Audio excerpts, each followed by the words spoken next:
ഒരു തരത്തിലും എന്നെ ജീവിക്കാൻ സമ്മതിക്കില്ലെന്ന് ഉറപ്പിച്ച് തീരുമാനിച്ചിറങ്ങിയിരിക്കുകയാണല്ലേ? അയ്യോ എടി അവിടെ. അയ്യോ ഞാൻ ഇടാൻ ക്ലീൻ ചെയ്ത് വെച്ചിരുന്ന ഷർട്ടാണ്. ചൂടാവരുത്. ഏത് നിമിഷവും ഭ്രാന്ത് പിടിക്കുന്ന ഒരവസ്ഥയിലാണ് ഞാൻ. ഞാൻ ചൂടാകുന്നില്ല. പക്ഷെ തമ്പുരാട്ടിയുടെ നിലപാടെന്താന്ന് എനിക്കറിയണം. ഇത്ര നാള് സഹിച്ചില്ലേ, ഇന്ന് രാത്രിയോടെ സഹിക്കേ. ഇപ്പൊ എന്റെ തലയിലൊന്നും വരുന്നില്ല. നാളെ കാലത്ത് എന്തെങ്കിലും ചെയ്യാം. കാലത്ത് എന്ത് ചെയ്യാൻ പോവാണ്? നിവൃത്തിയിൽ ഞെക്കി കൊന്നിട്ട് ഞാൻ ജയിലിൽ പോവും. അത് നീ എന്ത് വേണോ ചെയ്.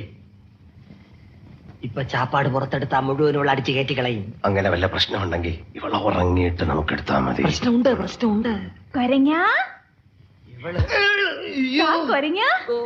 കോഴിന്റെ മണം. അത് പുറത്തെവിടെയോ ഒരു കോഴി കറങ്ങി നടക്കണ കണ്ട്. അല്ല, വെച്ച കോഴിന്റെ മണം. അത് ഏതെങ്കിലും ഹോട്ടലിൽ കറി വെച്ചോണ്ടിരുന്നപ്പോ ഇറങ്ങി ഓടിയതായിരിക്കും. അതാണ് വെച്ച മണം.